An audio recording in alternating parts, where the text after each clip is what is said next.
Testing 1, 2, 3. Testing 1, 2, 3. Yeah, we have levels, and we are recording. I'm here with Dr. Boyce Watkins at the end of the All Black National Convention, and I just wanted to get some of your reflections of this event that it was yours in the making. You and your brother started it, and now your lovely wife plays a critical role being the therapist for people to get out of their comfort zone and be conscious in their financial journey.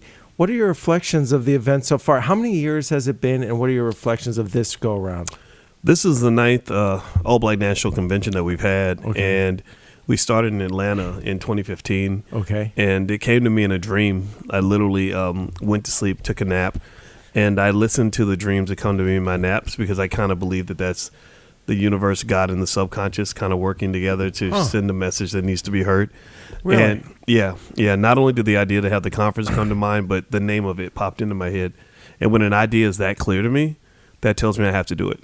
God, I could totally relate to that. Yeah, it was crazy. And so I called my friend, Dr. Lene Javette, and I said, so Lene, I have an idea. Let's create a convention. We're going to call it the All Black National Convention. And I want to do it in 3 weeks. And we had no money. It's 3 weeks. It was crazy. Yeah. So we went to the Shrine of the Black Madonna in Atlanta. Wait. Did the 3-week time span come in your dream as well? It came from my lack of experience. like sometimes you're too stupid to know something's impossible. That's how things happen, though. Yeah. That's how things happen.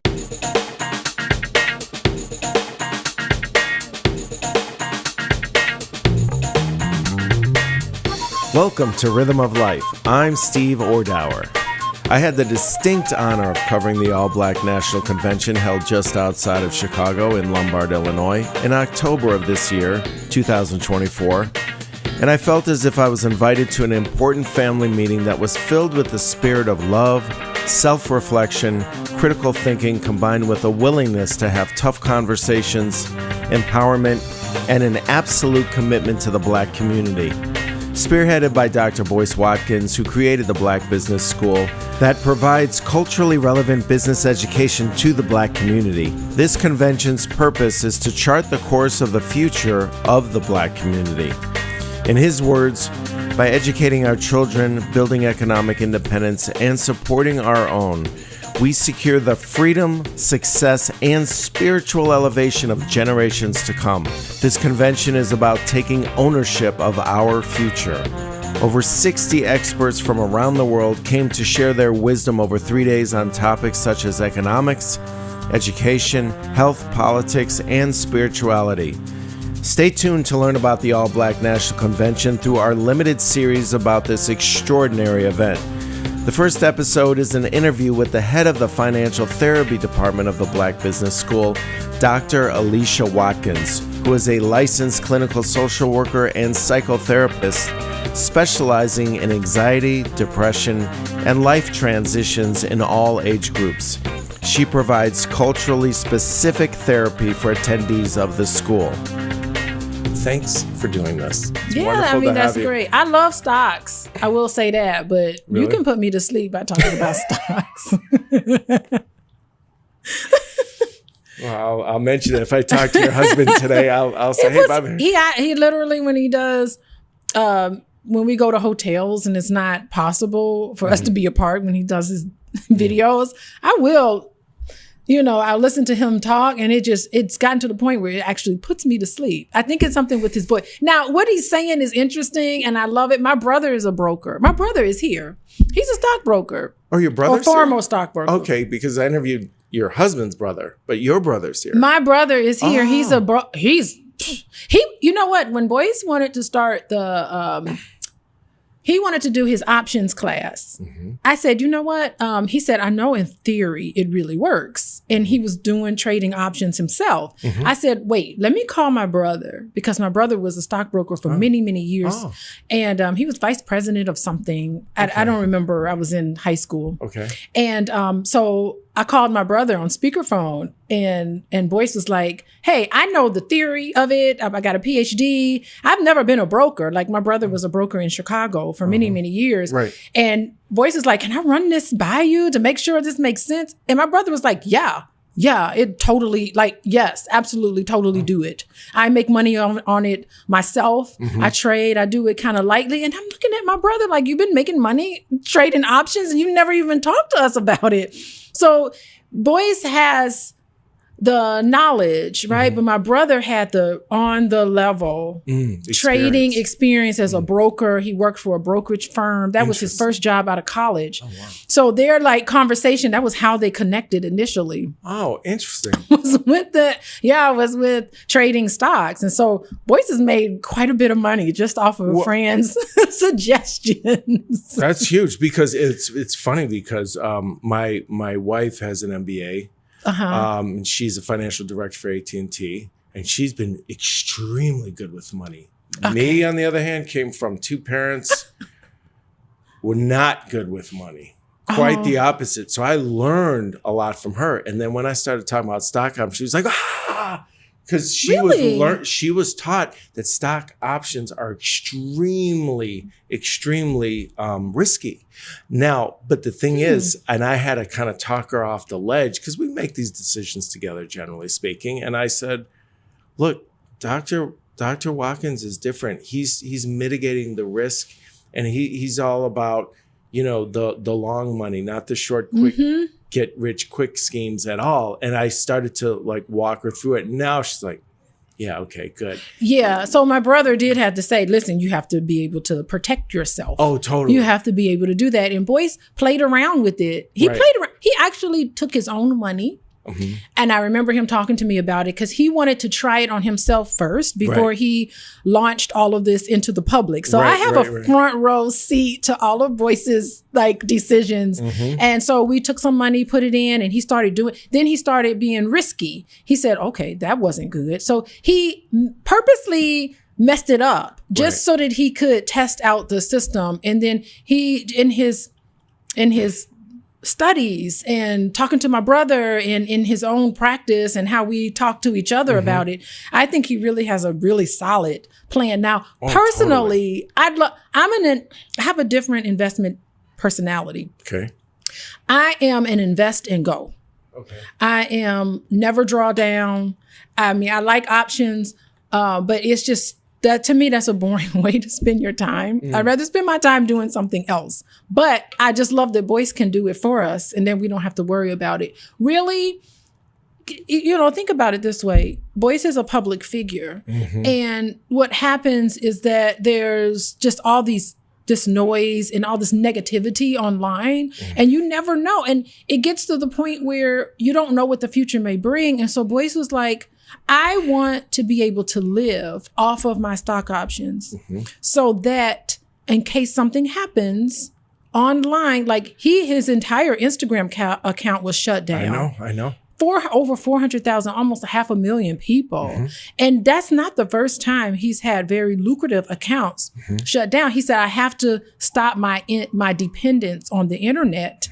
At one point, the YouTube money was great. It'd be like, woo, this is wonderful. And we started realizing that YouTube started pulling back. They started monitoring what you say and how you say it, and the money wasn't going in. So he's like, I don't want to be dependent on social media and dependent on these other things. He takes, a lot of what he does and he puts it into the stock market, and that's his stability. Oh, totally. And, it's not that I didn't know this already, but he just kind of made it very, very clear in terms of, if you're too like pro-black, but for real, if you really want to empower Black people in this country, you will be vilified. You will be cast aside. You will be shadow banned or whatever. And because the censorship is real. It's so powerful. And then when the pandemic happened, oh my God, you're just like, it became like, whoa, right in your face. And what was amazing to me is so many people still didn't see it. I'm like, what?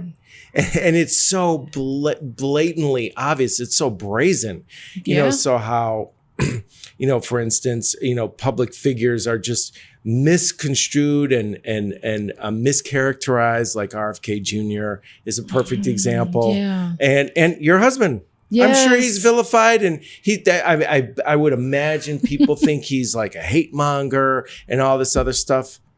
And I'm see, I don't want him to do that. And so sometimes him to do that, or other people to do that to him, because I don't see him that way at all. I don't want people to do that to him. Yeah. But also at the same time, not talking about finances necessarily, talking about issues like in my sort of wheelhouse. That's where we get into some disagreement, so to speak. So we do these pillow talks. I know. Do you ever listen to those? I listen to his whole podcast. I listen to almost every episode. I've listened to him for about 2 or 3 years, pretty consistently. Oh, that's funny because we don't agree on everything. And that's great. But like sometimes I do, and I'll say it on the pillow talk because it is our conversation. It's raw. It's real conversations that we have. That's what's so captivating about everything he does. Yeah, so it is. It's raw and real. And I'm just like, okay, you don't want to be this negative old man hating everything and shaking your fist in the air. Like, you don't want to be one of those people because it's making you look older and it's taking its toll on your mental health. So I always try to lighten things up a little bit. I try to say, yeah, these things are important, but at the same time, like, not everything is going to hell in a handbasket. Like, there are some great things. And so I try to get him to pull things into a little more of a balanced way. I feel like he can get a little extreme, but I don't know. That's just his personality, though. That's how he's always been. Remember, you are a blessing for him. Really? The more you're talking about it, the more I'm recognizing. I mean, I used to say this about my wife. Like, I've said this to my friends many times that without her, I'd probably be dead or in jail. I mean, and really? I mean, just. And I mean, is that a bit of an exaggeration? Maybe, but maybe not. Maybe I don't know. But, I just know that there's this grounding that happens in a marriage that generally works pretty well for the most part. I mean, of course, all marriages have their ups and downs, but the stability and this grounding that happens is so important for most men. I mean, we're kind of, most guys I know are, have a part of them that's kind of nuts.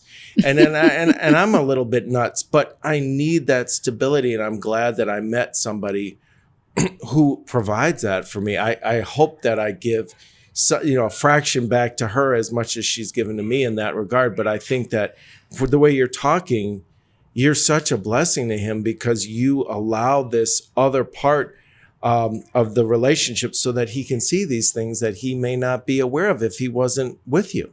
That's interesting because he has that effect on me too. Oh, great. Like, and I hate to say this because I know religious people would be all mad, but sometimes I will joke around him. I don't usually say it out loud. I'll just say like, all praise is due to my Lord and Savior, Boyce Watkins.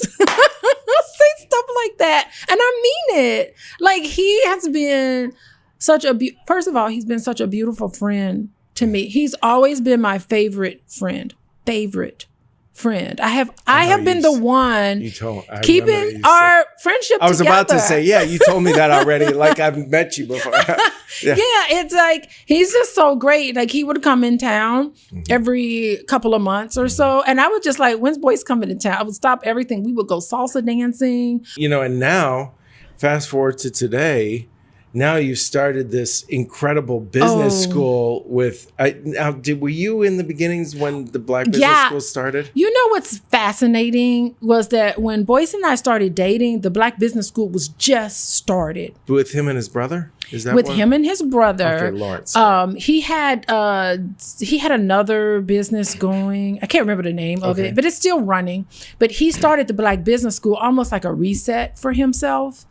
And he started that with his brother. And then we started dating. It was really interesting. What year about did you say? This was like 2017, 2016. Oh, gotcha. Okay. And that was when, and I never like, God, I gotta tell the story now. I feel like I gotta tell the story. I don't know if it's, please, if you want me to, but we have a mutual friend that's actually my friend. I went to high school with her, and it was her. She's one of those people who celebrates her birthday for the whole month. I gotta do that. And so I felt kind of indebted to her because I love my friends, but I was like, anyway, I got kind of bothered by her a little bit, to be honest with you. And so I had agreed to do something and I did not want to do it. Okay. So I said, what can I do? I said, wait, let me call Boyce. Because if Boyce comes along with us, then it'll just feel like something new. Okay. So I called him and I said, Boyce, he picked up. Normally he doesn't pick up. I said, hey, we're hanging out with our mutual friend. And I said, you know her? He's like, yeah. I was like, I don't really want to go, but if you come with me, then I'll feel better about it. Oh. And he was like, okay, I'll come. I'm not doing anything. Okay. And so we went. And he always has a girlfriend. I'm like, who you dating now? What's going on? You know, I'm single. I had just gotten divorced. So I was single. And I was like, so whatever's going on with his situation, he's like, I don't know. I'm kind of thinking about this girl and this girl. I'm like, that is so great. I said, well, you know what? When I start dating again, eventually we'll go out on double dates again. So not even thinking, eventually he just confessed his love to me one day. He did? And I said, Boyce, I never thought you were ever interested in me because when we met, I was 19. He always had a girlfriend. I was single. Mm-hmm. And he was dating one girl and he was single and then he'd go and date someone else. I don't know. He got skills apparently. But I was single for such a long time. And these girlfriends, they don't look anything like me. They're nothing like me. So I was just really blown away. And I saw, of course, this other side of Boyce and then I fell in love. And so now how did you guys hatch the idea of you starting a therapy department within the school? Which is, I remember when I first heard that, which is it's so insightful. It's such a great idea. But how did that idea form and how did you implement it? And how did that take shape? That is interesting. I was, again, my Lord and Savior. all praises to the Lord and Savior, Dr. Boyce Watkins. Are you religious, by the way? I'm Catholic. Oh, really? So I guess that doesn't make me very religious. Really? Yeah, I'm born Catholic. My wife is Catholic and she's still Catholic. We raised our kids in two faiths. Really? Yeah, I'm Jewish and she's Catholic. And she's German and she speaks German. And my friends are like, what? German? Yeah, oh my gosh. Oh, it's crazy. I mean, you know, that's for a Jewish person. Yes. It's kind of crazy. But, you know, I wonder what her family thought and what your family thought. I bet they were like, what are you doing? Everybody was like, what are you doing? But I made a documentary about it. It was on public television about interfaith marriage. They're brought up in a school. I'll let you know about it. It's called Leaps of Faiths. And we followed these couples for 6 years and many couples about interfaith marriage and it's overcoming. Possible.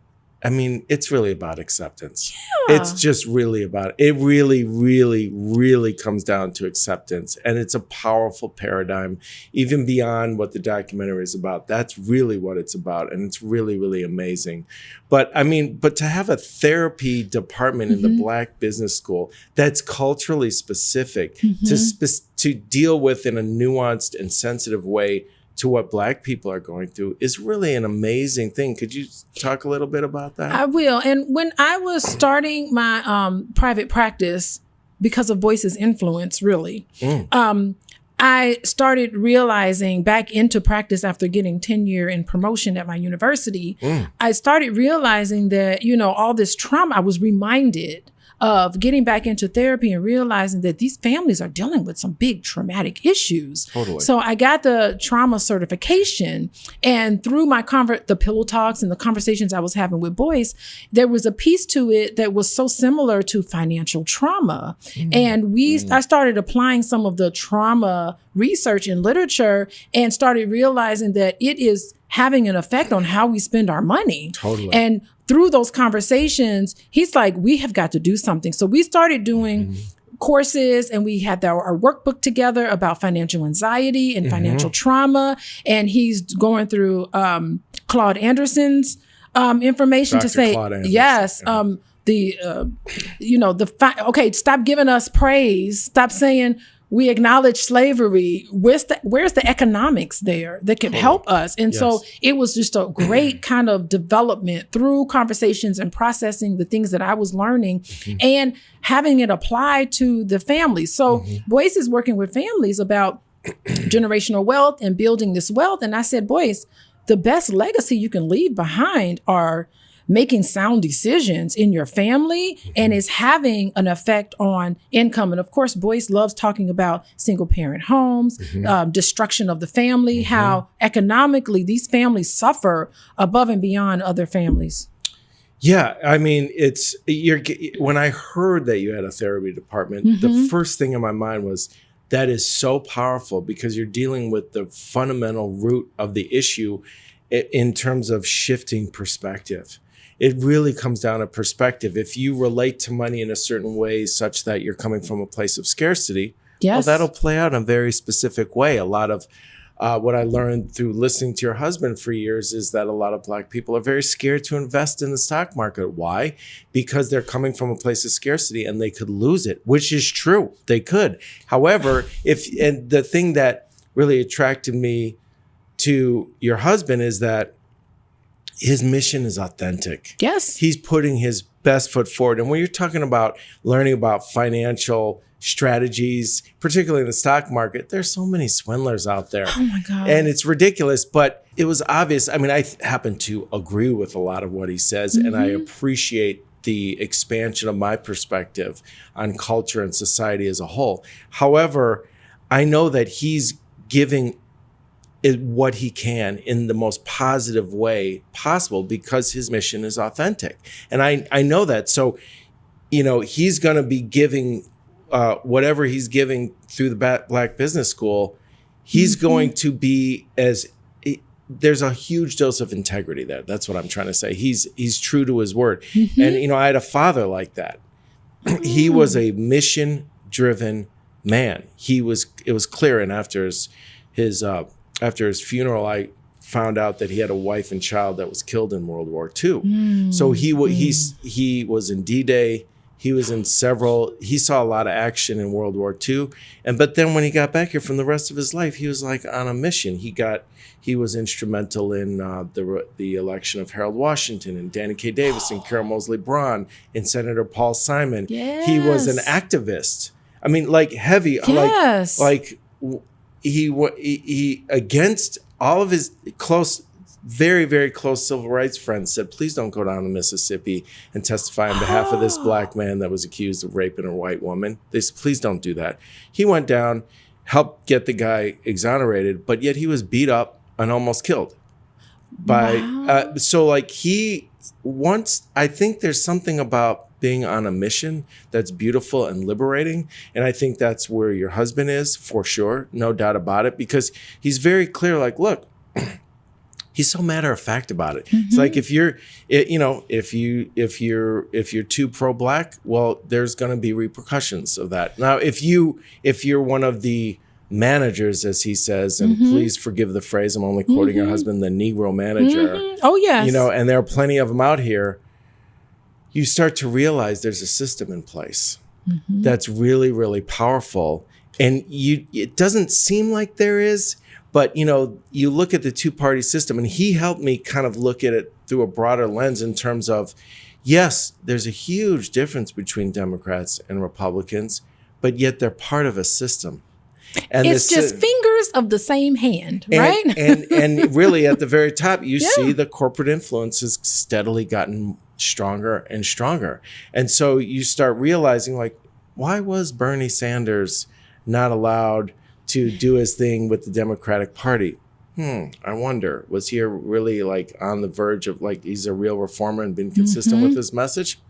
Maybe that had something to do with it. So to get to the top of the system, you have to compromise something. There's no way, because it's a system based on money, and the money comes from the corporations and they peddle the influences they see fit. It's just that simple. So he's dealing with all that in a very proactive way, and you've got to be battle tested. Yeah. And the thing is, I'm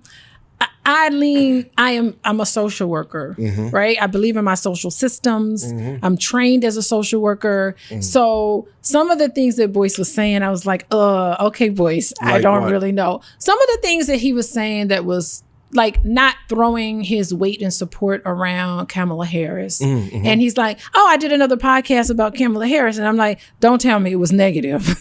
He's like, yeah. And I'm like, okay, I think we're scrutinizing Black women a little too much. So there's that dynamic, right? That's interesting. That's really yeah, interesting. I'm like, because I identify with her. She's multi-race. I'm not multi-race, but she's multi-race. We can just acknowledge that. Right. But I identify with that on so many different levels. And I've been in that situation where I felt scrutinized. So there's a dynamic. It's just called a dynamic. We'll just leave it there. Yeah. But it wasn't until D.L. Hughley called Boyce I heard about and that. cussed him out. And I said, wow. And threatened his life. He actually said, as soon as I see you, I'm going to kill you. There was witnesses there. So I took a bath and I came out of that bath and I said, you know what, Boyce, I have to apologize to you. He said, what? I said, I thought you were really going a little in. You were going too hard on the Democrats. And I said, you know what? I don't think that you really are. I think that because D.L. Hughley called you and made that statement to you, I think you're onto something. And because why would D.L. Hughley care about little old Boyce Watkins, who's not even on TV? He's banned from television. He won't go on. He just has a YouTube channel. It's like maybe he did that video, maybe 5,000 people watched that video. Like, why? So that tells us that Boyce is making an impact because D.L. Hughley's got to be on their payroll. Oh, no doubt. No doubt. And it's what's interesting, though, is, just getting back to the dynamic a little bit.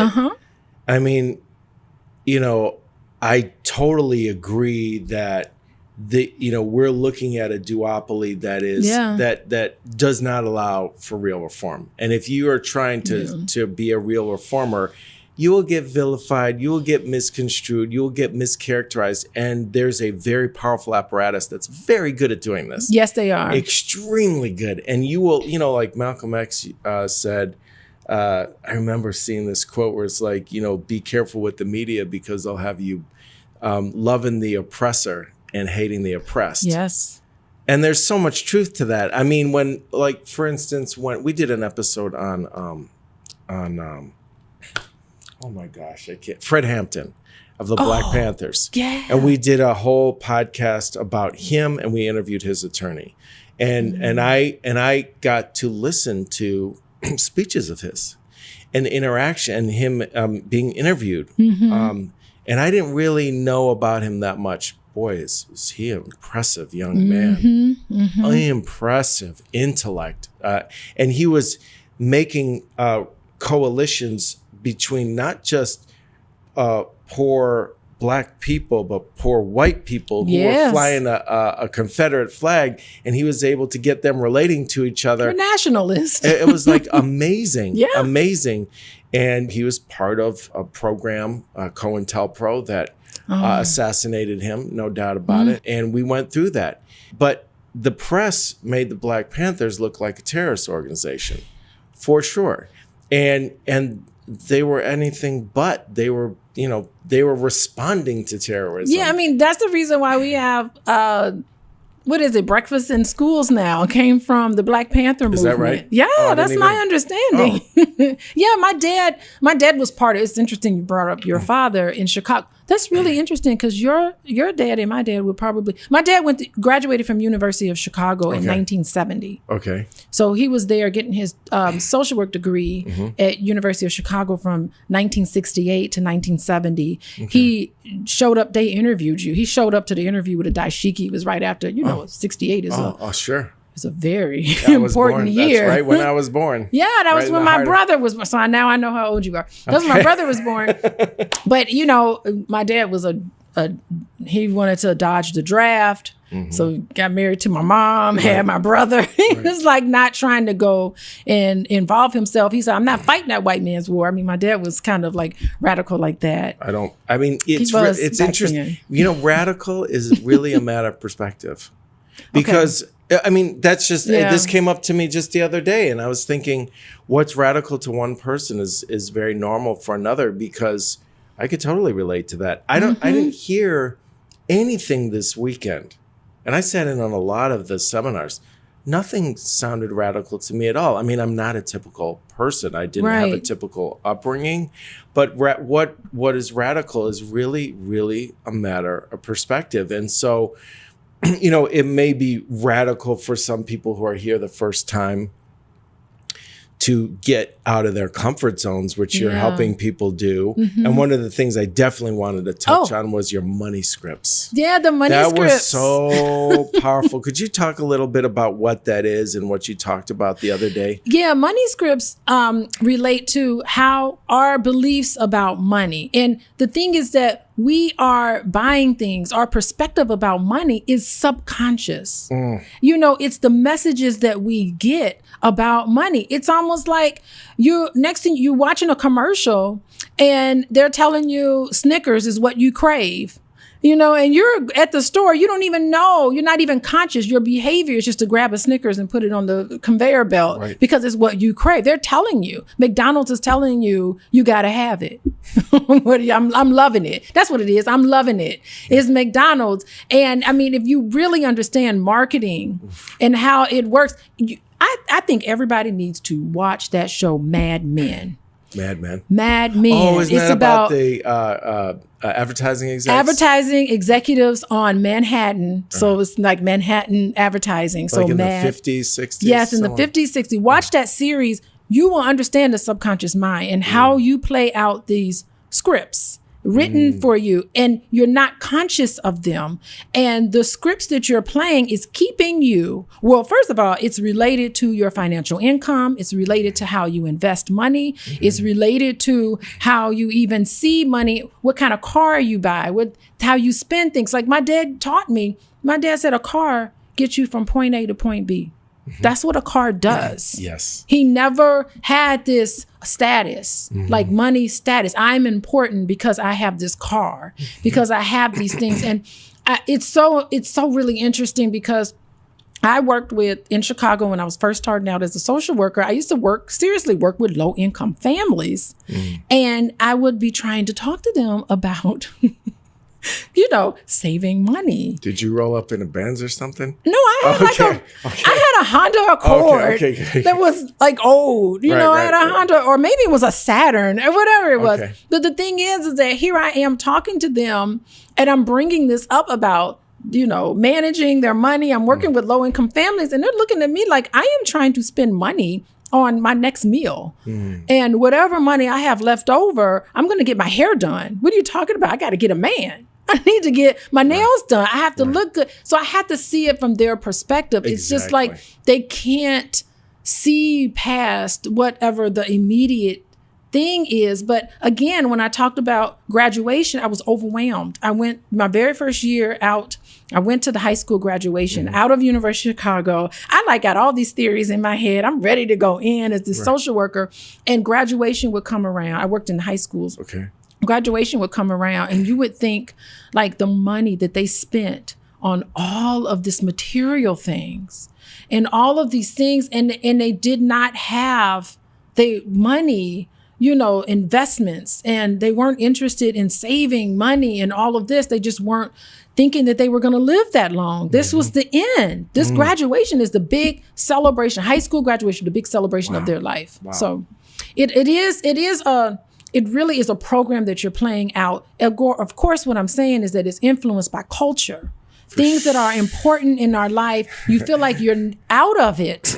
You're not important, and your happiness is tied to so much of how much you spend. And it's hard when you're dealing with a group of people who's just all thinking about immediate concerns. They're not able to think about the future. They're on this rat wheel of, robbing Peter to pay Paul, and they're in this sort of thing. There's no way that they could run these money scripts, which is quite possible to save. It is possible to save. But you gotta change the perspective from a fundamental way. It's not easy to do. Stop spending money on this big prom. Well, I mean, and you can say that till you're blue in the face, but until you get somebody to understand, you're trying to purchase your self-esteem with that purse. Yeah. Please don't do that. And this is why you're doing it. And to break it down in a fundamental way. I mean, I know your husband has said that a million times. And, and that on top of this horrendously unhealthy culture that's being fed Yes. to all Americans, but specific emphasis on Black Americans is atrocious. Spend so much money. Oh. We spend so much money on stuff that is just mean nothing. But and we tie so much of our happiness and prestige to it. I mean, it really just do without. Well, and it really speaks to the importance of a real fundamental need for genuine self-esteem. Yeah. Because and as you're talking about this, and as I've listened to your husband and you for a while, it became extremely clear that for some odd reason, I've never, ever cared what people think of me. Like really, You've never gone through? no, it's That's nice beautiful. It's nice to be liked. No, Uh-huh. I won't say totally, but there's been a healthy dose of I don't care. And it does, and I don't know how that came. I think it came from my father. I'm not sure exactly. And I didn't really. I just always kind of took it for granted until I got older, until I really started listening to you two, and I realized how powerful that is. Gosh, how did you get like that? 'Cause I do not know. Not the case. I don't know, and I didn't grow up in a lavish lifestyle. My parents weren't good with money. I just, I guess I don't. There was something about whatever was going on for me. I always felt like I grew up in a pretty good community, and it was a real village. It was a real strong sense of community in Hyde Park where I grew up. It was very diverse. My dad was not connected to the university. Okay. Although he was, there were he used to hang out with a lot of intellectuals at the place. I don't know if you know the diner, they call it Valois. Do you remember that on 53rd? Oh, 53rd, yeah. Right, 53rd and Hyde Park Boulevard, and all the politicians would be in there and talking. But he was just a really soulful guy, and he also produced a gospel television show. I don't know if you ever heard of Jubilee Showcase. No, it was a gospel television show on ABC for many years. But so it was very abnormal. So I just, for instance, my son was starting to feel this when we very rarely buy them new stuff, our kids. And he's like, well, why can't I get anything new? And I said, well, you do get new stuff, but you're growing so quickly. So we go to the resale shop for a lot of the clothes, and that's fine. Mm-hmm. And we don't need to purchase our self-esteem that way. And I would talk to him about this. I said, but when you need something, this allows us to spend money on things that really are important and that matter. Like when we need a house, when you need a new baseball bat, when you need things that you can't buy in this particular way, and we have healthcare bills. We need to make sure that we prioritize that, and we have investments, and these are the things that really matter. And it's just getting your kids grounded in what matters. And I see the young kids at the All Black National Convention, and it's amazing to me. It blows me away because you're implanting this perspective, as opposed to when they get older, you have to shift the perspective, and there's resistance to that at first, I would imagine, because you got to get people out of their comfort zone, particularly with these deeply embedded money scripts. Yeah, the deeply embedded money scripts are very real. But I really want to comment on the fact that, okay, I do believe you don't care what people think because you married a Catholic German person. So that really makes, I believe you for real. You were ahead of the time. And of course, I grew up in Catholic school. So clothes, you just wore your uniform. Right. There's no way unless you have everybody had the same penny loafers on. Right. And so it was, there's a good thing about going to parochial school and just having everybody. And I think that's the reason why they had uniforms back then. Yeah. But yeah, the money scripts is some of these money scripts don't serve you, right? But totally. A money script that I know I talked about that is really good is just to be vigilant. Mm-hmm. Is to be conscious and to be aware of what it is. And it's just, I don't know, I think it's fascinating. I think because of my upbringing, I've never wanted to be flashy. I've never been into, I never really, Same. Boyce was like, oh, Alicia, I think you're so beautiful. And I'm like, wait, I hope you're talking about the inside, because the outside could change at any moment. Totally. And it's probably because my parents, My parents had me, they were like in their 30s. Okay. They had been married for quite some time. Oh, okay. And they all had advanced degrees in child education and stuff. So they were all, I'm a second generation therapist. My dad was a social worker. Oh, wow. And my mom was a school teacher therapist. Oh, interesting. So I just feel like I just grew up just differently from everyone. Yeah, We didn't have a lot of money, but everybody was educated. Oh. And I think that's I think that's kind of strange or unique. That's very, I mean, It was weird growing up Black when all my friends had been spanked. And my parents were like, I was like, no, my parents sat down and talked to me about what I was doing wrong and made me feel bad about it. Guilty. I felt guilty because Catholic school, of course. Yeah. The guilt was there. Yeah. So, it was I just feel like it's a little unique. So maybe I come from it in that sort of way, not sticking to materialism. I know for a fact, Boyce never would have been interested in me if I had a money script of money status. If I had to use my money for status, And if I had to use my money, if I was greedy in any way, what's fascinating, I had lost contact with Boyce digitally because I was raising children, trying to get tenure, just really focused on that because it's hard getting tenure and getting promoted and publishing articles that I couldn't find my Facebook page. I forgot the password to it. I didn't know how to do a password recovery. It wasn't until Boyce and I started dating that he put Facebook on my phone. Oh. So I wasn't connected. I had no idea. We started dating and then we went out together.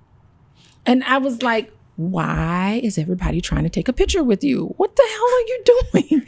He was like, he never talked about his business.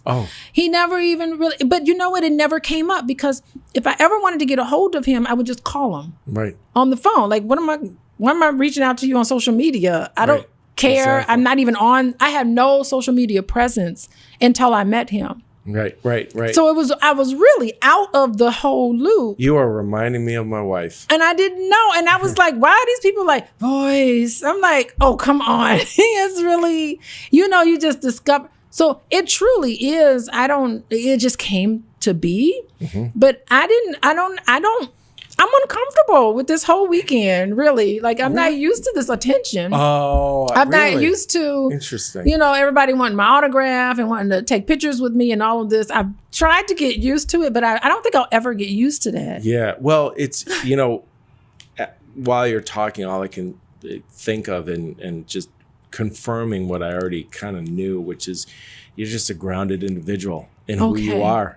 And my wife's that way. Okay. And I think, and your husband's that way. And I've always felt like that. And that's why, I married my wife because, on the surface, there's differences. I mean, I grew up in Hyde Park. She grew up in a homogeneous area on the south suburbs, all Catholic, mostly all white. I mean, very different backgrounds. But on the subjects of what really matters, we're very similar. Yeah. Very, very similar, like what it is to be, to generate a sense of community, what it is like to be there for somebody in need, what it is like to give back to society, what it's like to actually not be flashy and all about that other nonsense that you were speaking of earlier in terms of, we are so would be embarrassed if people thought that of us, like we're ostentatious in that way. Whereas most people are saying, oh, look at this wonderful vacation I just went to. And I would be so I never, ever, not that there's anything wrong with that. If people want to share with their friends, that's great. I have no issue with that. That's fine. I just wouldn't do that because my sense of other people viewing that and comparing just comes up for me, and I just wouldn't want to do that. It's what I share certain things with friends for sure. You know what I mean? And I think a lot of people do that because it's like they're self-validating themselves, and it's not healthy. You don't want to put your esteem on how much money you have in the bank. Your self-esteem can't be on, even for a lot of men, what type of woman you date. You don't want like a trophy wife. You want to put, I'm only great because I have a trophy wife. Like Elon Musk and some other people I suspect are like that, because I've heard what their wives say. Oh, They're okay. divorced.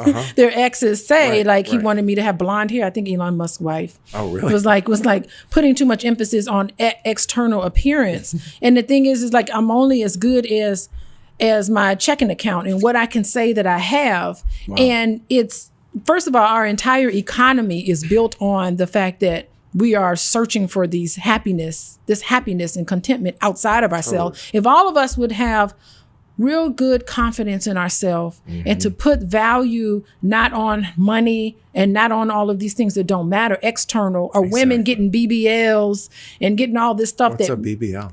You don't know Brazilian butt lift? Oh my gosh. You know you in California. You're supposed to know the Kardashians. No, I live here. We know. I live you in live Skokie. here?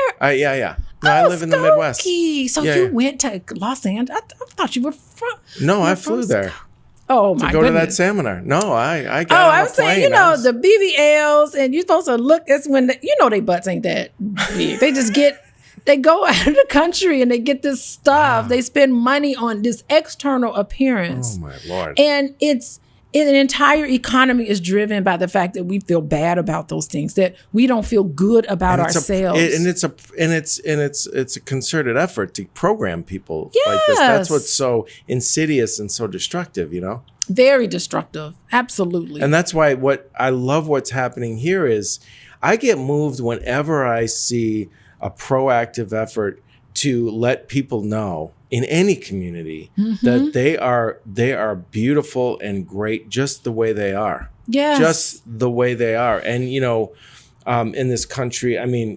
I remember in my interview with Boyce when I said, and Black people have a very unique history because it started with kidnapping and terrorism, and they were brought here from another country, and he just kind of, he's like, and if you don't, so many people just sidestep that very basic fact, and so from that point forward, Black people were made to feel a certain way about themselves that has that plays itself out in such a the straightening of the hair, the lack of thinking they're not beautiful in whatever way, or they're not smart, and that happens across the spectrum with humanity for sure. But it's very interesting to see it and hear it articulated in such a specific way. And be at a conference that's completely counter that. Yeah, but here, now which don't is get me amazing. wrong. I did talk about this. I've been in a situation where I have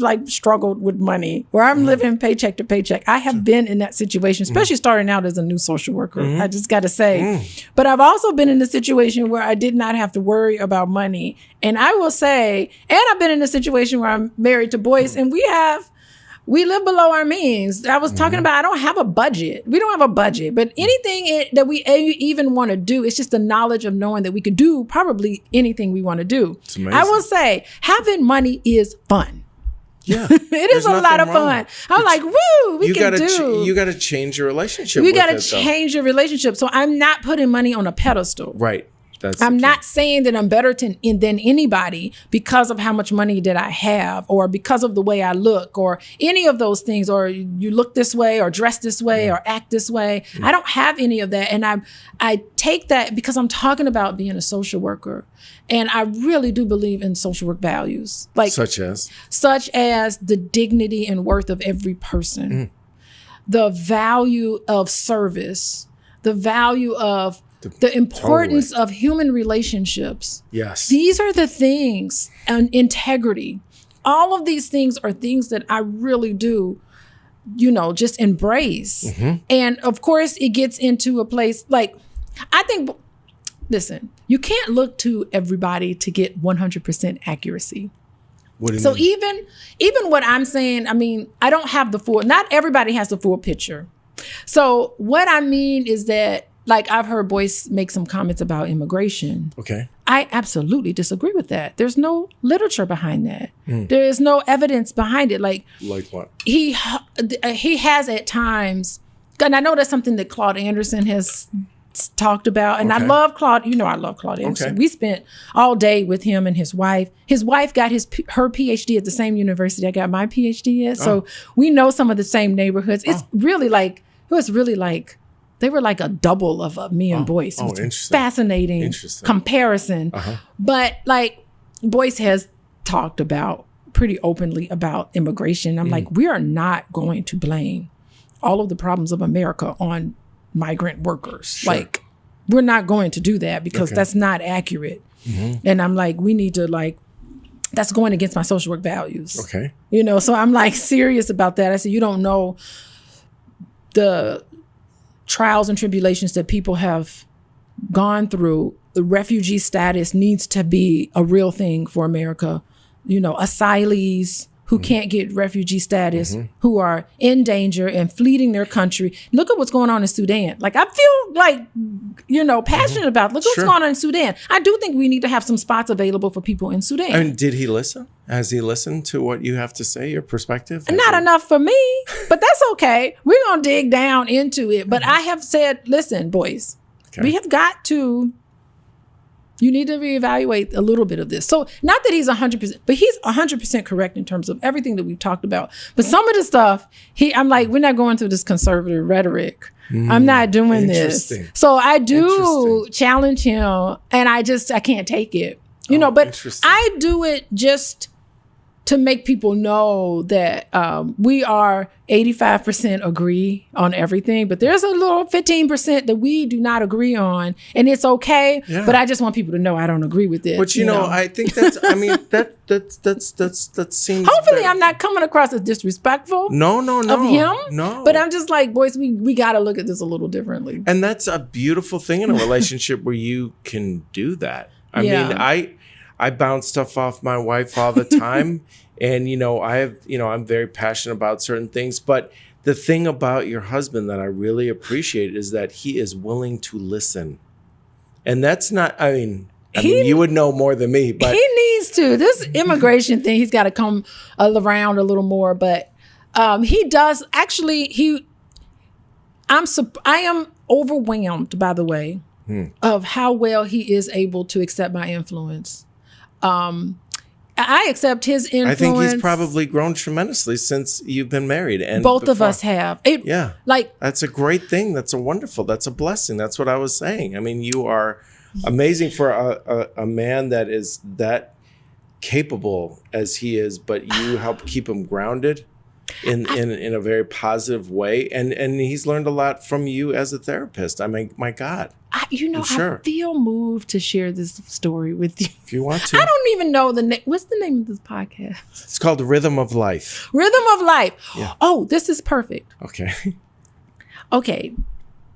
I do plant medicine ceremonies. Oh, okay. Of which, in California. Okay. Of which Boyce won't do any of it with me because he's like, give me that. They won't give the address out. It's like coordinates because it's a Schedule II drug or whatever. You can't really. And anyway, so. What type of plant? I mean, can you tell what kind of plant it is? It's ayahuasca. Ayahuasca, okay. Yeah. Some students of mine did a documentary. I used to teach a documentary class, and they did this specifically on ayahuasca. Blew me away. Oh, it's amazing. And I'm scheduled another one. So. Yeah. For you? Oh, yeah, for myself. I have to. Oh, interesting. Yeah, I go. I'm very intrigued. Please. Very intrigued. But you get a lot of information when you take the medicine. Sure. It's crazy. So Boyce's ancestors and my ancestors are together. That's what I got. And they were through your journey with ayahuasca. Through my journey with ayahuasca. Wow. We were in this big stadium. And his ancestors and my ancestors were locking arms, and they were like rocking back and forth, and they were telling us to go. Like, go. You can together? Do it. Yes. Oh, encouraging. Together. Oh, okay. Wow. And they were like, you two are strong together. Like, that has been the theme that I've gotten from the other side. And I have been, and they said, it's a lot of messages that I get. They told me his grandmother, all of his my dad's passed. My dad, my grandmother, all of our ancestors were together, and I have such visual descriptions that I've asked people in Boyce's family, like, does this sound like this person? They're like, it absolutely sounds like that person. So I don't know. Wow. They told me, we are shoveling love to you to give to Boyce.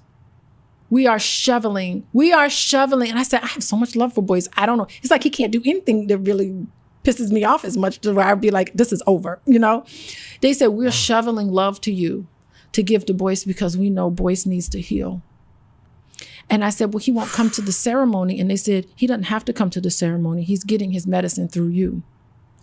And they totally see that. They that said, doesn't surprise me at all. Correct. It's a lot of other stuff. I didn't know this interview probably wasn't going in this direction. Me neither.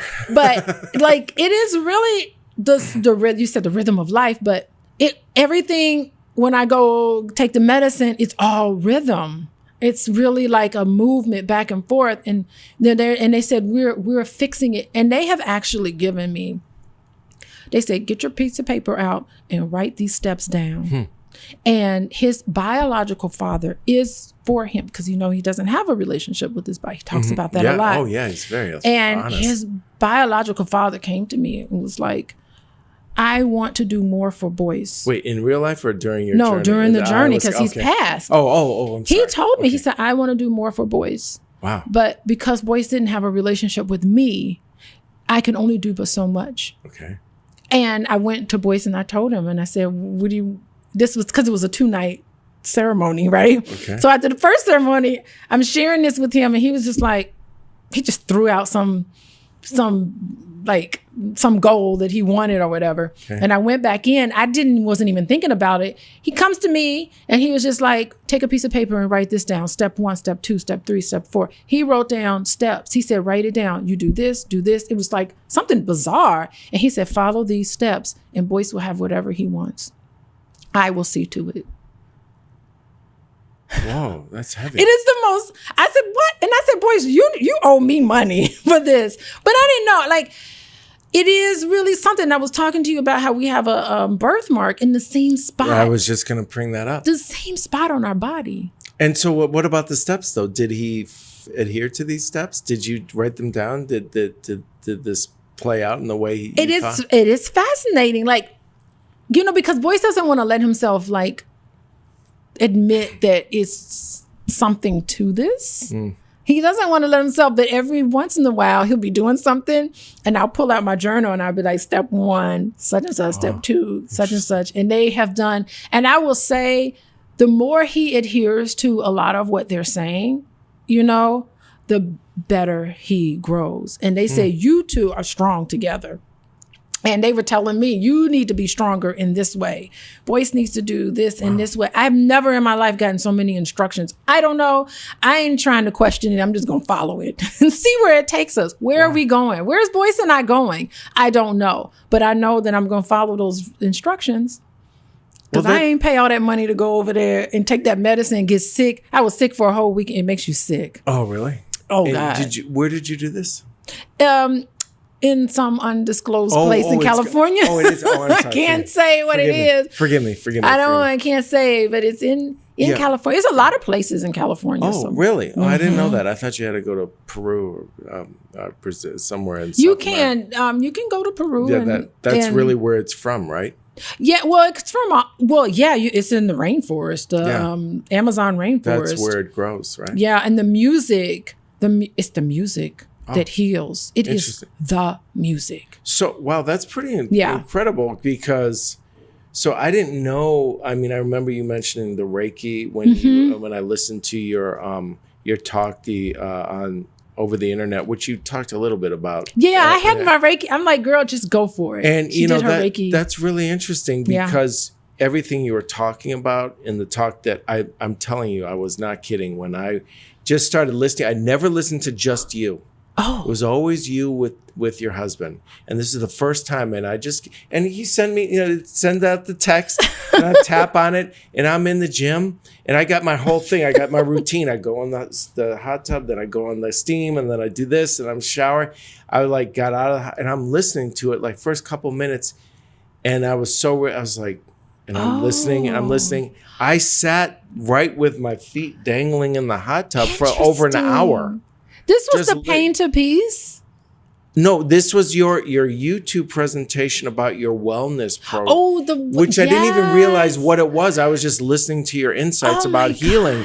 And it was all about, the goal was getting to a relaxed body and not be triggered by your trauma. And everybody has trauma. Yeah. Everybody does. And I can feel my triggers now, with the anxiety of a lot of things, elections. My kid is a senior in high school. They play competitive sports, which is, it's like, oh, why is this why am I tripping out about this so much? But if it matters to you, it matters.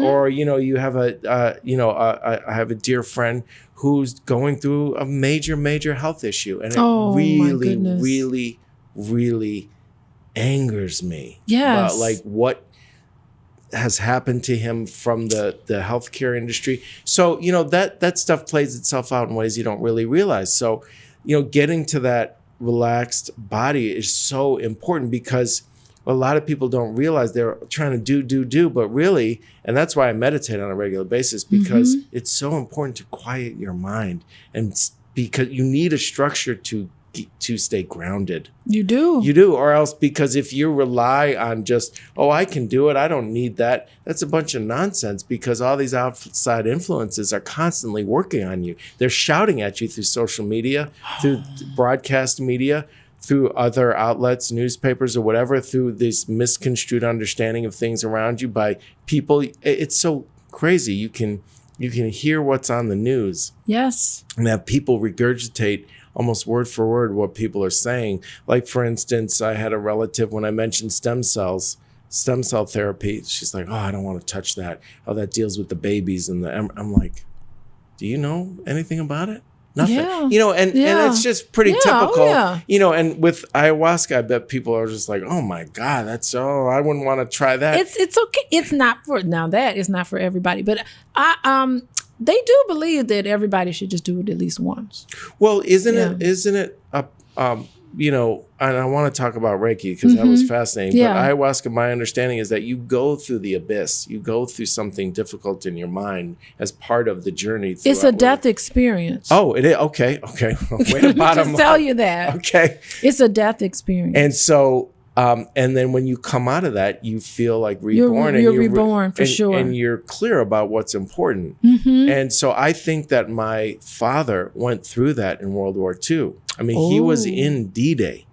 Wow. D-Day. He was part of that initial charge, storming the beaches of Normandy. So he saw a lot of death up close. And then coupled with the fact, having a wife and child killed. So his the things that you hold most dear were ripped away from you.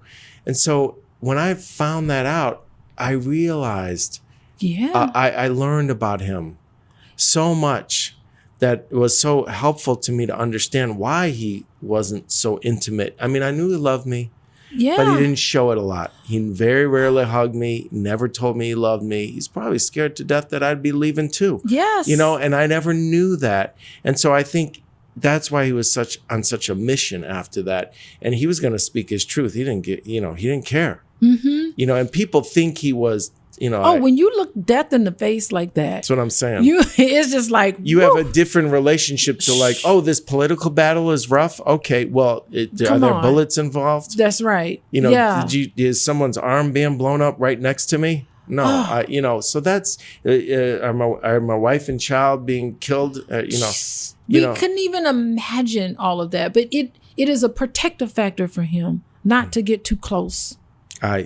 It's obvious to me. And I mean, there's a real beautiful thing that happens when, as an adult, you accept your parents as people. Oh gosh, yeah. And I've had to do that with my dad. Well, we all have, as part of the maturation process and becoming a full adult, through the normal process in a healthy way. You have to accept them. And sometimes, when I would talk to my sisters about that, they had, I think a harder time with that, which is fine. Everybody has their own exactly thing. And I try to be very accepting.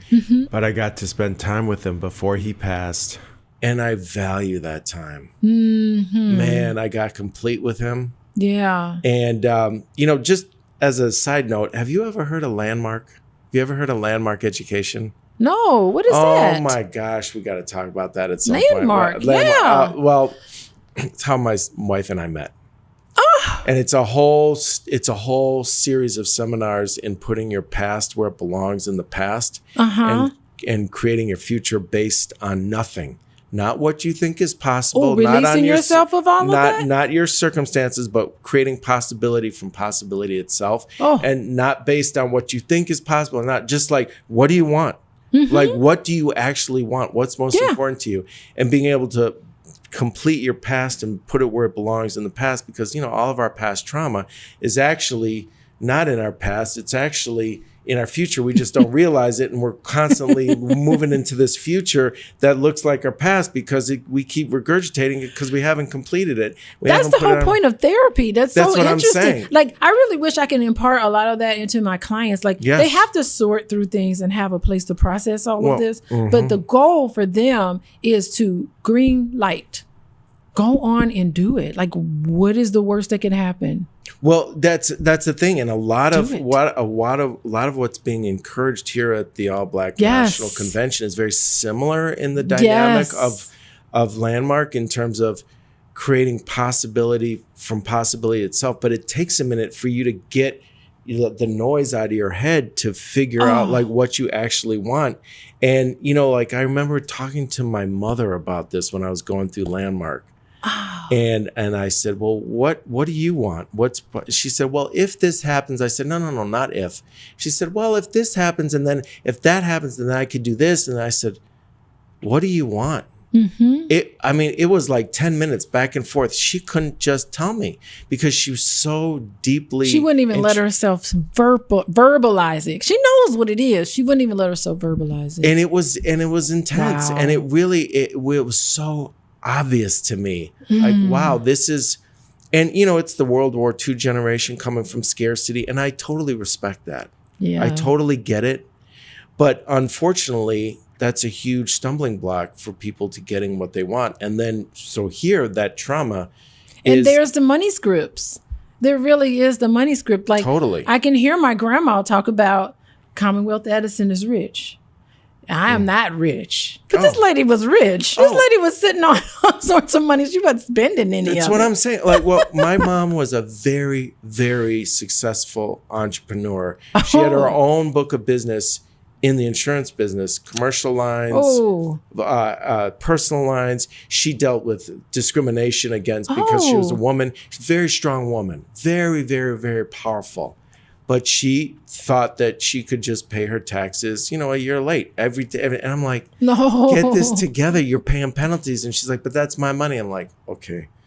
So that was so hard for her to rearrange. And so I grew up not being very responsible because that's what I was told. But when I met my wife. Your wife got you in line. It was like, boom.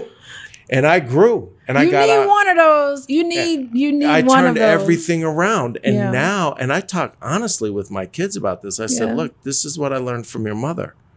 And now I'm going to take it. Now I'm going to take it to another degree because we've imparted this very grounded behavior with money with them. And what's really important, at least I'm trying my best. And coupled with now you need a capital base. You need freedom. Yes. Need freedom is important. Multiple streams of income. You need to be invested. And that's what we're all about. So, it's combining these two sets of awarenesses and perspectives because my wife is old school. You do well in school. She's like extremely, she was very, very studious. I was like, that's the German part of her. Yeah. But, and Catholic and regimented and all that. And I was just quite the opposite, but it's not like I didn't appreciate being intellectually stimulated. Always, very, but I just never gave a damn. And it just was following whatever interested me. And it's not like I was like falling off the deep end into drugs in high school or anything like that. It was just, I just never was regimented in that way. But when we met on things that were really dear and important to us. And then I learned from her and like, this is how she thinks about money. And I got myself together And it made a huge difference. And now we can impart, because a lot of the lessons you learn through life is by making mistakes. Yeah, and know that you're going to make the mistake. Totally. I really encourage, I've been talking to people, I'm like, just do it. Just dive in. It's going to be clunky. And once I made that decision, I made it with my brother a few years ago. He said, it's always to do than not to do. That used to be his motto. And I just decided to take that on when it comes to Boyce. So Boyce puts me in new situations all the time. Situations I've never been in before. Like that Friday talk, there was someone else who was supposed to talk at 10:45. Oh, really? I just did the talk because he needed someone to fill in. Oh. He had given that spot to someone else. Oh. Or not given it to someone else was scheduled to talk. And it was like maybe 2 weeks ago, he said, Alicia, so-and-so backed out, couldn't make it to the convention. Oh my God. And then he came in and he was just like, would you mind talking? And I was like, sure, fine, I'll do it. I didn't even know what the topic was. And I said, what's the topic? He said, well, just make it whatever you want. I said, no. I said, what do you want me to talk about? And he came up with the topic and I said, okay, I'm going to pull something together. Knowing I had no time to do it, but I was like, you know what? I'm going to do it because that's what I decided I was going to do it for my husband. And that was where you talked about the money scripts? Yeah. Oh. That's why I talk about money. I just pulled it together. I didn't want to give the audience things they've already heard. Oh, right. So I wanted to talk about something different that kind of fills it in a little bit. So he's like, and he's hard on me. I said, how did I do? He was like, you were good. You had to, he's giving me all these critiques. And I'm like, this fool don't know. I'm like, I was up, like really studying. I already knew what I wanted to say, but it takes time to pull things together and get, he's like, make sure you have good examples. Well, you give him honest feedback, I would imagine, don't you?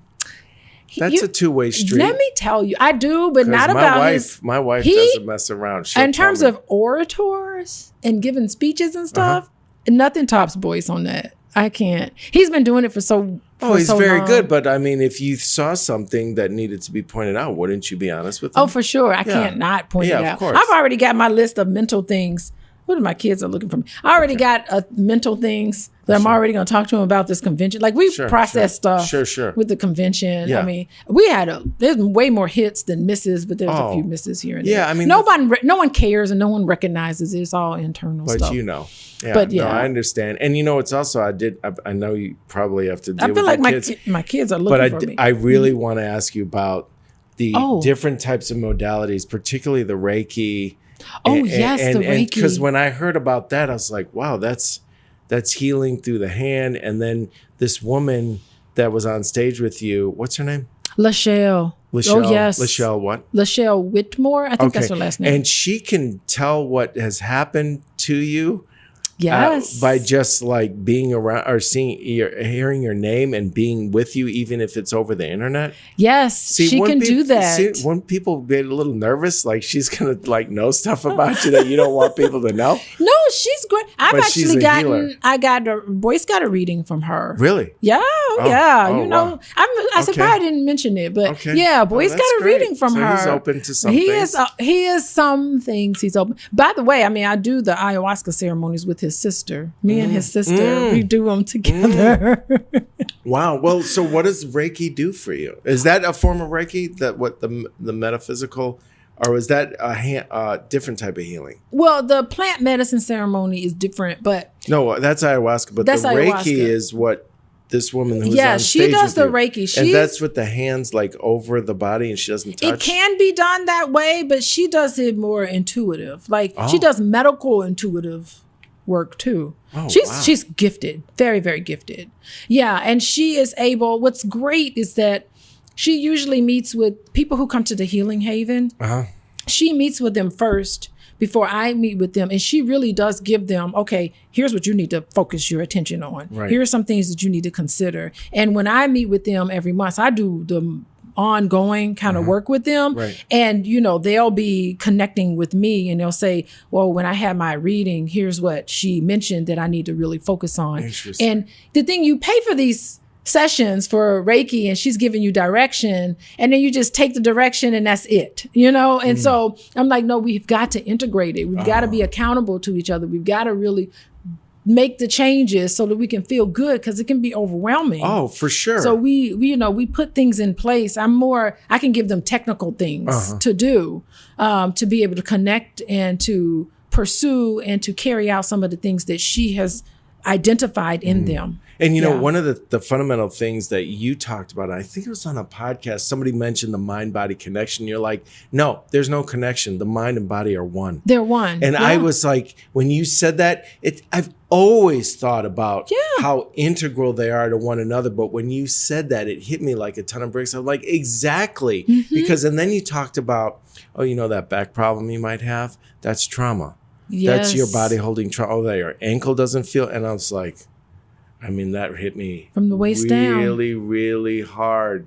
Can you talk a little bit about how important that is to recognize and how that plays itself out? And it really is, because listen, children need a safe space of which to talk about what's happening with them. Their feelings, believe it or not, their feelings about what's happening to them. They don't have it. So they're holding all of this in. And where you hold it in your body, which is why Reiki is so important, is in your nervous system and your spine, and you're clenching together. I mean, you can see people who walk around on their tiptoes. I worked with the guy, and he said that he was so afraid being around his father that he would walk around on his tiptoes. Oh, wow. And he had all sorts of, I think he may have been addicted to pain medicine and some other stuff. But I knew that his addiction to the pain medicine was mitigating some things for him. So I couldn't take that away from him because he needed something to replace it. So what could he do? That was his coping mechanism. So you hold that in your body, and that is trauma. That really is the definition of trauma. It's it being held. That energy is stored in there. And when you start uncover, it's like an onion. When you start peeling all of these things away, and they start sharing stories. And I'm like, really, your mother did that to you? What were the feelings you had toward your mother for that? What messages did you learn? And really start connecting with that, and really having the inner child is damaged. It gets into the real psychodynamic things. But as you explore all that and help them connect the dots with their current functioning, their current physical health, and being able to connect with how they felt back then and what happened to them, they start to release some of that tension, gets out of the body. And that's why connecting with the Reiki, I really love that she is able to move some of that stuff around, because it really does speed up a lot of the work that I'm doing. And I was real happy that Lachelle came here, and I just let her go. I said, Lachelle, tell your story. And I just you take the stage and really share some of the things, because they hear from me all the time. So have practitioners that do what you do and do what she does, do they generally team up like the way you two have? Well, we definitely recommend it. I mean, that really sounds like a great idea. But there are a ton of therapists right now who are saying, listen, ayahuasca ceremonies are doing remarkable things, particularly with people with PTSD. There's a lot of studies right now. California is going to pass a bill, because that's where I go to do my, they have a bill that they're getting sponsored to make plant medicine ceremonies actually legal. But you can have the drug mushrooms as well.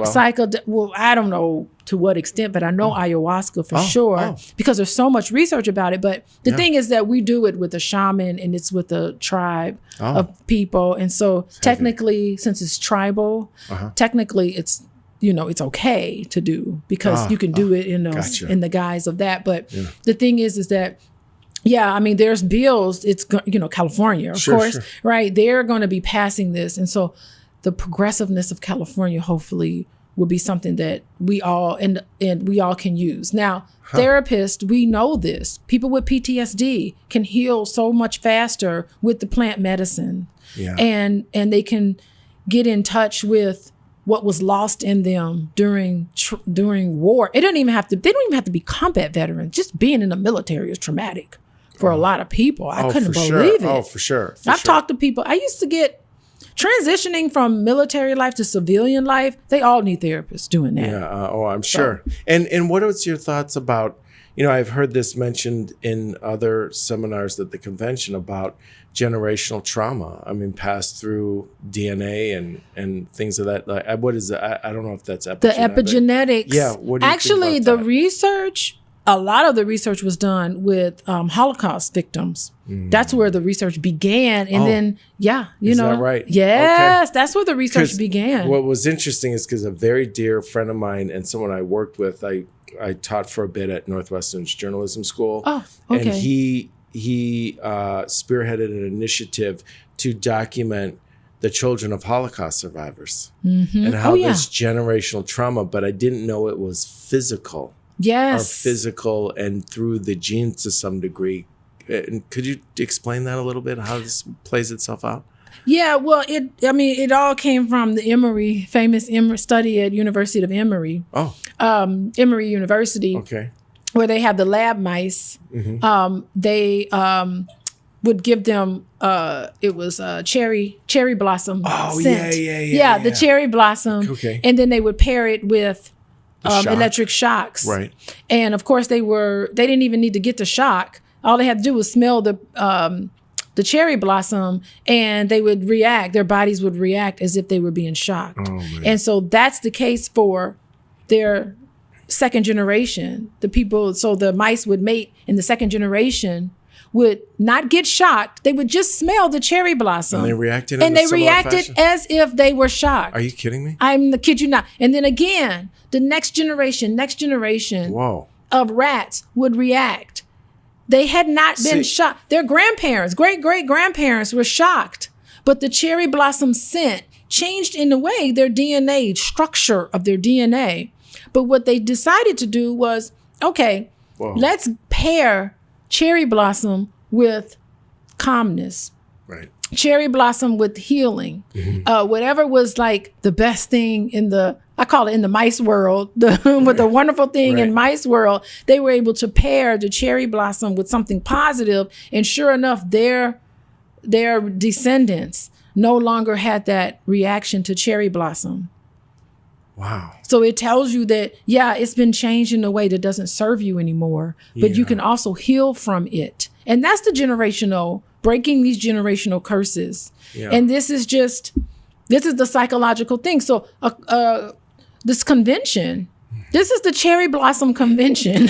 We're pairing and we're bringing to our consciousness some of the things that did not work for us anymore, playing those scripts out, making a conscious effort to say, I'm going to be vigilant, not hyper vigilant, but I'm going to play out the script of vigilance because I know this is the best script where I can enjoy myself, but at the same time make really good decisions about my finances. And the only way to do that is to first identify what the heck is going on. You got to recognize it. You got to recognize that this is the dynamic that's playing itself out on people. Serving you. And it's extremely powerful and you don't know it. And so in landmark talk, getting back to landmark education, there's the knowledge that all the knowledge in the world, there's the knowledge that you know, and you know that you know it. And there's the knowledge that you don't know, but you know that you don't know it. And there's the knowledge that you don't know that you don't know. You don't know that you don't know. It's in your blind spot. Yeah. And that's what's happening. So this convention brings that up, then gets people to identify these perspectives and these relationships to whatever the trauma is, and then transform it. And create something and put something in its place that'll have people heal and move forward in a positive direction. It's powerful stuff. I will tell you, my dad, he passed away, but my dad and I connected very closely with Boyce, believe it or not. Boyce and my dad have never actually met, and it's crazy because when Boyce started, he was on CNN all the time. And really? He was fighting with, he didn't tell you about that whole story. He was fighting with Riley, what's his name? From Fox Bill News. O'Reilly. Bill O'Reilly. He had the big fallout. No, he was on Fox. He was on Fox, but he was also on CNN. Wait, Bill O'Reilly was on CNN? No. Oh, yeah. Bill O'Reilly was on Fox. Right. So Boyce would spend time on Fox fighting with Bill O'Reilly, which was really a waste of time. But I think that's great. God, he's so full of crap. And Bill O'Reilly went down and Boyce was like, So he was also on CNN for a long time.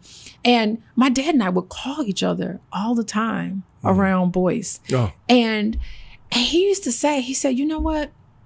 say what you want about Boyce, you know, he loved everything Boyce was doing, by the way. And he would say, you know what, Boyce is the only one out here who's giving solutions.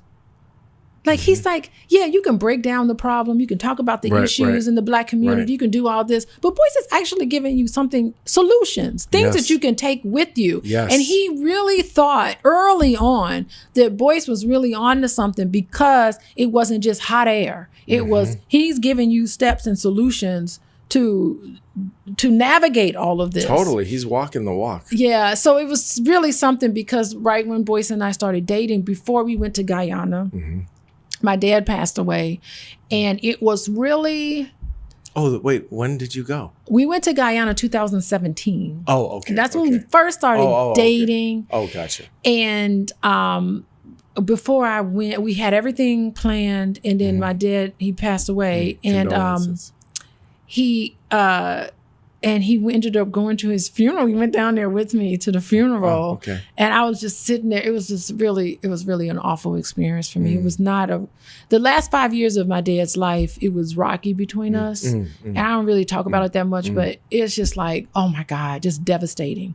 And me and my dad have been super close. I think I was probably his favorite person. I was my dad's favorite person. Or seriously. And then he got sick and he just didn't want anyone around him. He was real grouchy and stuff. It was hard. It was really hard. And so Boyce, that was the first time Boyce met him, was at his funeral. And Boyce was like a pallbearer because they needed another person. And he was like, oh, I'll do it. And he just like stepped up and did it, which I thought was really interesting. But that was our connection, believe it or not. And of course, the ayahuasca. I could go, I don't want to go back into ayahuasca, but they told me all sorts of stuff. My dad comes to me all the time. Wow. Yeah. That's really heavy. It is very heavy. Yeah, it is really heavy. It's heavy. I mean, but what's interesting about you is you're traditionally trained. What is your official title? Your official title in how you talk about yourself as a clinically trained therapist that specializes in trauma? Yes. Okay. But I call myself a social worker first. I am a social worker. Okay. Like that really is who and what I am. I adhere to all of those values that I talked about. Right. The perspective. I'm a social work educator. So I train other people how to become therapists.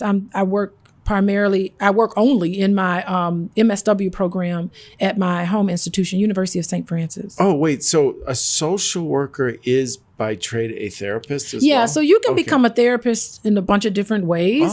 And one way is to be a social worker. And you have to, of course, graduate from a licensed program or accredited program and get your license and do the CEU. So I keep my license current. Okay. But you also embrace other modalities, which is wonderful. Yeah, and it's great to be in social work education. My children go to school for free, so that's beautiful. They get my son; he's in college free now. Wow, just free. He doesn't pay any tuition, and I think that makes up for the lousy salary. But at least I'm a college professor and have access to all of this information. And I use these resources in my practice, and I'm just living. I really am living the life that I've always wanted to live from the moment. It's interesting. The moment I met Boyce, that was kind of when I was 19 years old. I knew what I wanted to do. I knew I wanted to be a college professor. I knew I wanted to be a therapist. And it's so interesting that Boyce has actually been so instrumental in helping me graduate from college. I could not pass that dang on college algebra. I couldn't calculus. I could not pass calculus. He tutored me through that. Oh, really? That's how I felt like I'm always indebted to him. So he's helped me graduate from college. And he's helped me create my business, my private practice that I never in a million years thought it was possible, but always wanted to do. All praises due to Boyce Watkins, my Lord and Savior. There, I've said it publicly. I don't know how debaucherous and I don't know what other negative words I can say to myself, but he really is a gift to everybody. He really is a gift to everybody around him, to the point where I'm just like, okay, Boyce, enough already. But I know that that's him and that's what he has to do. He's very selfless. He makes no money in any of his live events. Like this convention every year, He does not make any money off of it. Wow. And he's doing it because he doesn't even care if he makes a penny. He doesn't care. He's out there. You know what he's doing right now? We don't know what he's doing, but I guarantee you he's giving away books and stuff. He's He's selfless. That's exactly. Almost to a fault. It's hard to be married to a man who's selfless because you're like, what are you doing? He's taking care of business. I mean, what's so refreshing about him is he's very clear about who he is. Yeah. Very clear. And most people are really not. Yeah. Most people are not. And that's what I'm instantly drawn to, people who are clear about that. I've noticed this pattern in myself. Yes. And it's very clear. And I just, I don't really care about people who are all about the facade. I couldn't care less about that. That is so, because I couldn't care less about it. when we met, he was not Dr. Boyce. Oh. When we met, he did not have a PhD. Oh, okay. And I'm going to tell you right now, not much is different. He was outspoken then. Every place he's ever been, people either loved him or hated him. Uh-huh.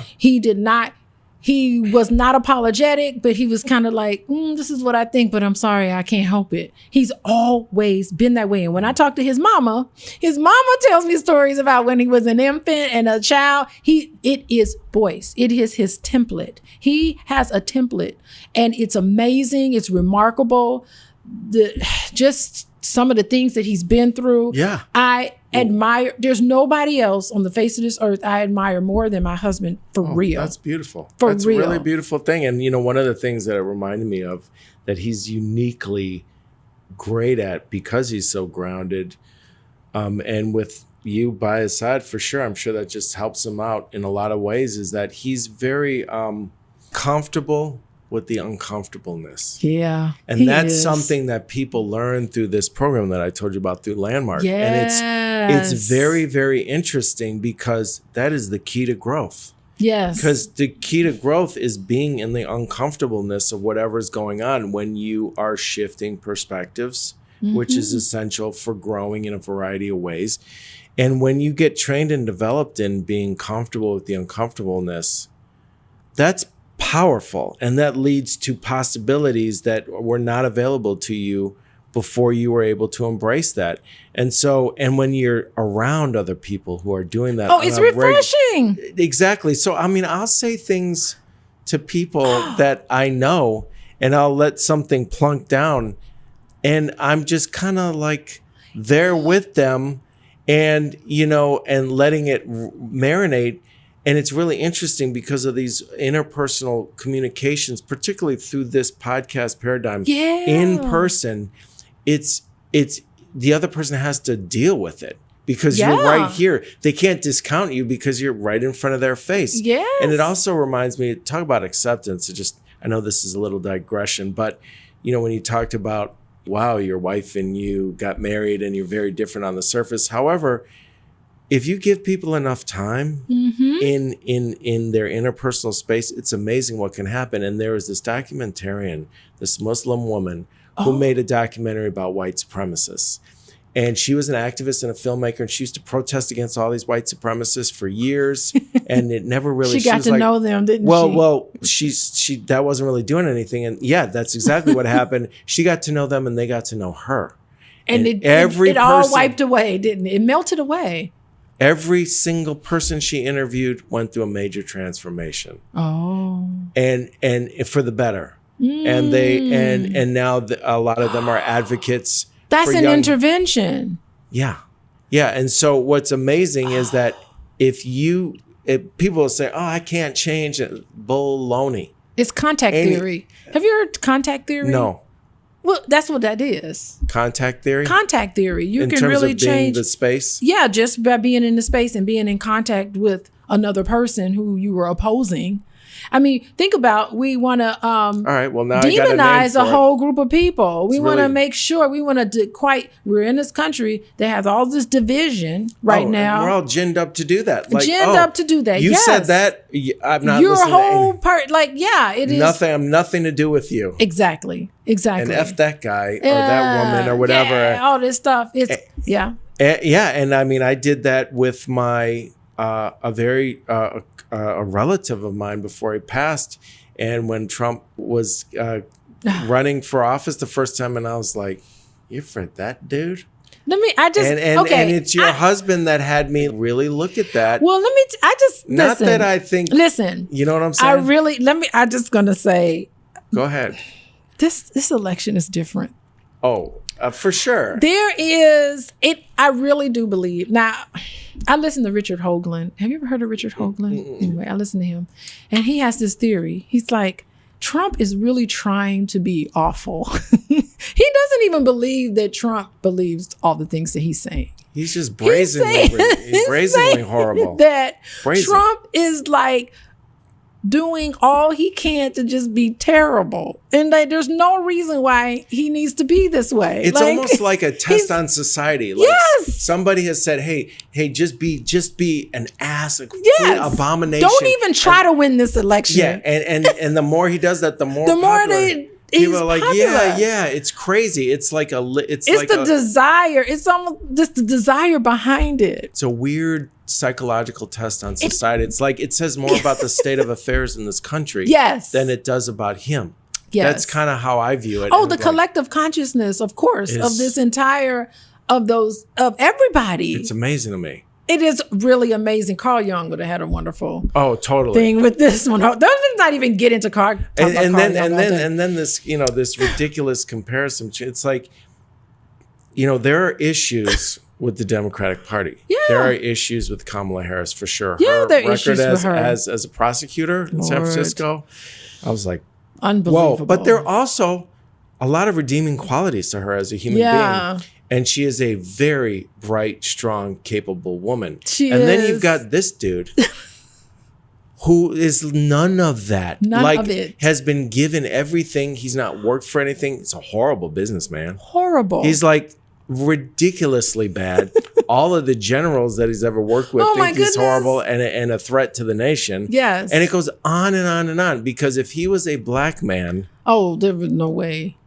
He'd be in prison. It's like the perfect example of white male privilege in this country. He's a walking embodiment, living embodiment of this. I mean, it's like, and that's really just the bottom line. Truer words have never been spoken at this point. It's like amazing. And, it was really interesting because Lawrence Watkins, your husband's brother. Oh, interesting where Lauren, I know where Lawrence stands. Talked about, that'd be interesting. But we can talk about that off podcast. Okay.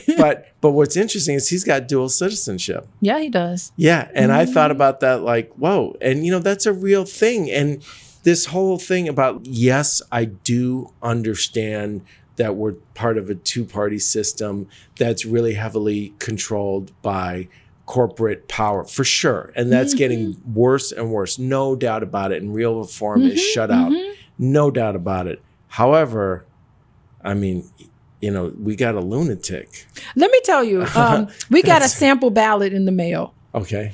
I said, hey, boys, it's a sample ballot. Now, I have some good friends of mine and people who are in my run club and people who are in my boot camp who are running for political offices, local offices, right?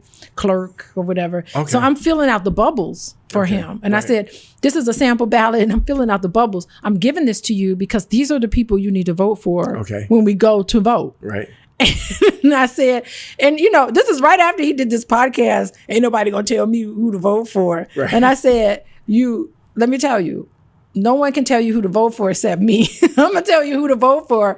And he was just like, okay, give me the piece of paper. But he did say he is voting. Oh, okay. He's gonna vote for the local elections as I told him to vote for it because we need to have my friends running. Yeah. And it was really interesting listening to the political conference with Dr. Cornel West's running mate. Oh, yeah. Who had some very, very insightful things to say, for sure. And, that panel was really intense. Really, really intense. I knew it would be. It was a family affair and it was honest. And people were like, "Whoa!" I mean, I didn't even see it on the schedule at first. I just ran, and then I was like, "Oh man!" I saw it the day of, and I thought, "Oh, let me go in there. I really want to check this out." And it was way beyond what I thought. Yeah, Boyce loved that one. He first of all, he loves that kind of stuff. He loves that kind of stuff. We were talking People about are being real and honest. You and know that what? was refreshing. That's the thing. We were getting there earlier about Boyce. Mm-hmm. I do remember Boyce coming to visit me. And whenever he would come to visit me, this lightness would happen with me. Oh, that's great. I remember like, throw caution to the wind. Let's just go do whatever we want. There was something liberating about the 24 to 48 hours that I would spend with him. And we would spend mind you, I had a boyfriend. Interesting. So I would be like, hey, boyfriend, I'm hanging out with my friend. Don't call me. I'm busy.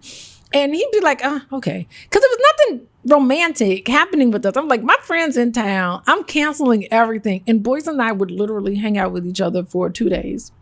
Yeah. He wasn't in town or available more than that. Right. But we would be like little schoolgirls, laughing and giggling and doing whatever we felt like we wanted to do in the morning. You want to go to the movies? Yeah, let's go to the movies. You want to do this? Yeah, let's go. Do you want a salsa dance? Let's do this. Let's go eat at Bennigan's or let's go. And we would just like, it was almost like I was free for that 48 hours. And then I'd be like, bye, see you later. And then he would go off and wherever he was doing. And then I had to like go back to the mundane stuff. And that's really my experience. Now, my entire life is fun and freedom. Like I feel like I have married my best friend that I'm attracted to romantically, and we can go and do whatever we feel like we want to do and just have fun. Like that is the thing. That's the thing. It's amazing that it is.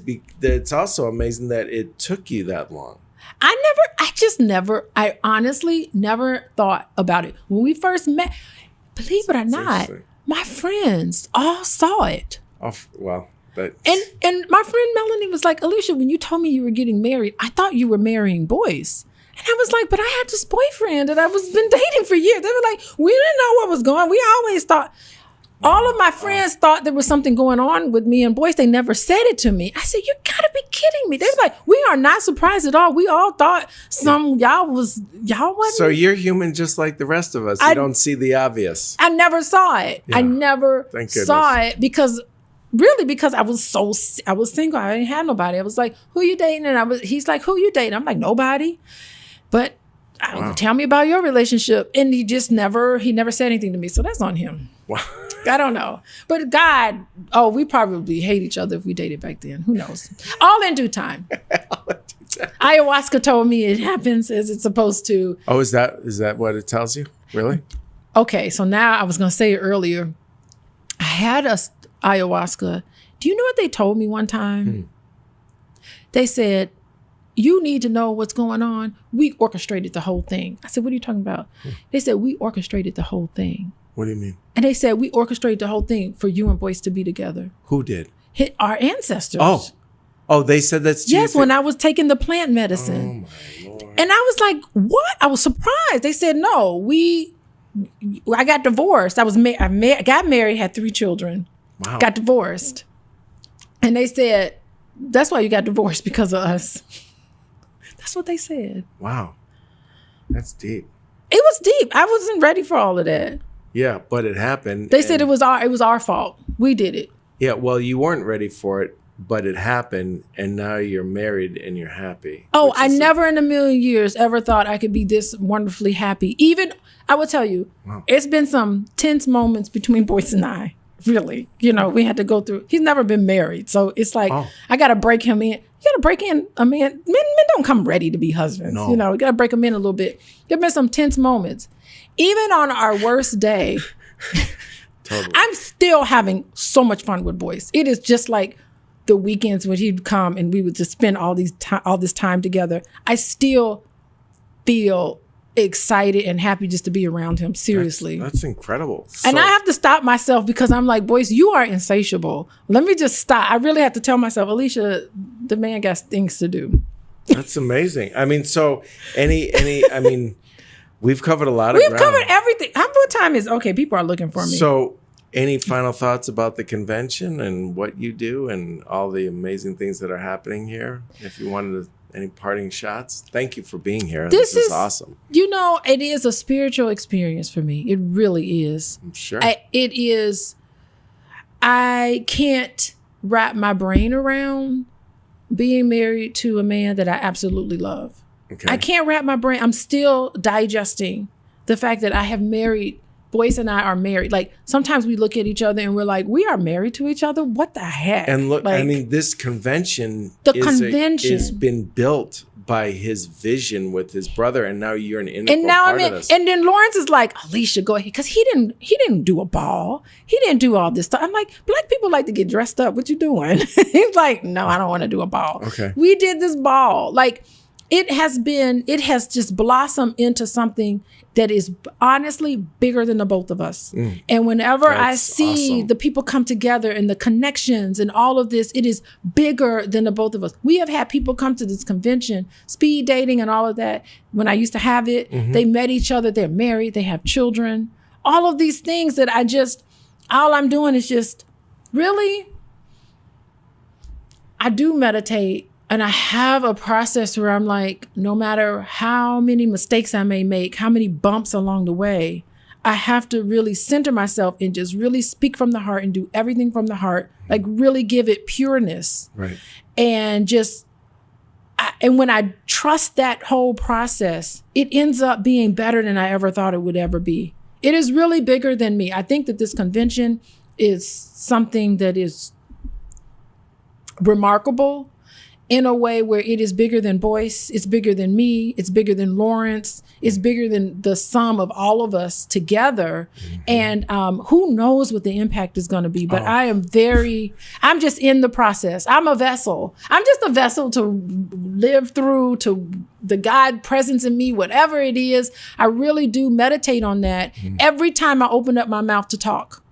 I really want to be speaking every word that comes out of my mouth. I really want it to be dripping with divinity, for real, a Christ consciousness. It sounds really loopy and silly. I don't even know if I have the words to explain it, but that's what I meditate on every time I have to talk. When we do pillow talks, I close my eyes and I get into my delta brain wave pattern as much as I can, and I speak from that. That's powerful. Yeah. Yeah. Yeah. Yeah. I mean, that, and there's a practice of it, obviously. Yeah, I do practice it. Yeah. I mean, you've got to. And that's that's what your husband talks about, consciousness. Really? Consciousness on his podcast. Well, he does morning consciousness. Oh, that's right. Yeah. I mean, it's everything about everything what you're talking about, everything that he talks about, everything that this whole convention is about, it's all about consciousness, because if you're not proactively conscious and working on your consciousness, yes, you will be programmed. Oh God, yes. And that's just the bottom line. And that's what's so refreshing about this. And, when you asked me earlier, like, what drew, how did you find out about Boyce? And I think really what it comes down to is that I'm just attracted to people who are conscious. Yes. In whatever way that is. And once I hear it, it's obvious to me. And I just want to hear more. And I think that's why I'm sitting here with you. Well, look at this. Yeah, it's pretty amazing. Well, thank you for being here. Yeah, I mean, good grief. Yeah, this is. I appreciate you having me on. Oh, I didn't know where we were going and what we were talking about again. I'm just trying to let it all flow through me. But I really appreciate your invitation. Oh, thank you very much. Thank you for tuning into the show. If you enjoy this podcast, make sure to subscribe to hear more compelling shows on Rhythm of Life and keep an eye out for our upcoming series of how we as a society oftentimes incentivize all the wrong behavior here in the United States. We see this in the healthcare industry, in the media, and in our educational systems, to name a few of the fields we will be covering. If you have a moment, please leave a rating and review so more people can hear about us, and share about Rhythm of Life on social media, and like us on Facebook. Thanks for listening. I'm Steve Ordauer. This has been a Rhythm and Life production.